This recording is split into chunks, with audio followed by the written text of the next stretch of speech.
In this video, we're going to be looking at flex wrap and how to justify the content. First, let's go ahead and change the flex direction back to be the default row inside the parent container. All of the items we've added are now on the same row. If we refresh, and then I'll go from left to right. If we keep adding more items in, all will still appear on the same line. So let's go down to our items and copy these. And then paste in another 6 just below, giving us 12 items. This behavior can be changed by using the flex wrap property. The default is set to no wrap. This is why we are seeing all the items on the same line. This also applies to the container too. So if we go over to the style section and target the container, let's add the flex wrap property and then set this to be wrap. Save that, reload, and now the items will wrap onto multiple lines. If we make the browser even narrower, each time there's less space, they will all drop on to a new line. This places items on the line directly below. If we wanted the opposite effect, we can use wrap reverse. So add reverse onto the end of this. Give that a save and then reload. And now the extra items which were on the line below now appear on the line above, because this now works from bottom to top. So just like before, if we shrink the browser, all the additional items jump up a level rather than below.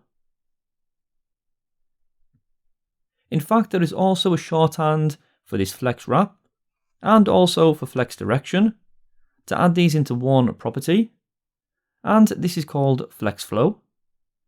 So we can delete these two lines here and then add flex flow.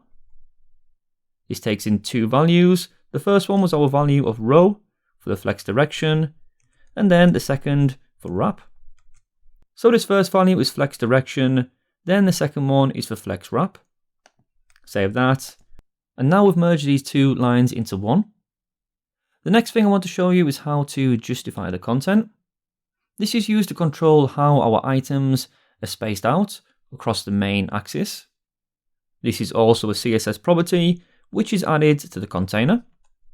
So let's add justify content, and then let's begin with flex start. If we refresh, we don't see any change in the browser. This is because flex start is default. We can see how this affects it more if we try flex end. So rather than flex start, let's add flex end. So remember that our items by default are in a row, so across the page from left to right. This is why flex start aligns all the items on the left hand side, and then flex end aligns all the items to the right hand side, which is the end of the main axis. Let's also try center. Save and then reload. And now everything is aligned to the center of the main axis. And we still have the same behavior if we were to shrink the browser. All items would still drop onto the next line, starting from the center. This of course places the items along the center line of the main axis, which is just through here.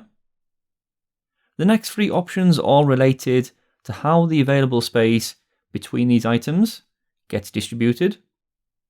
If we start with space between, so rather than center, we can add space between and see how this is looking. So now the items are still on the same line they would normally be, but now we have equal amount of space distributed between each item. If instead we wanted the space to be all around them, so to be equally on the left and right hand side, we have space around for this.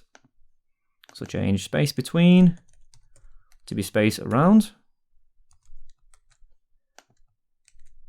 This spacing is applied to both sides now, so items will have twice as much space in between them than it will do on the end. Because for example, item 3 has half the space here, and then item 4 has half the space on this side here too. If we wanted to have the space on each side to be equal, we also have space evenly. So let's give this a go. And now there is even space between all the items. This is it now for this video, but you should now be able to see how powerful the Flexbox is for layout, even with just adding a few lines of CSS.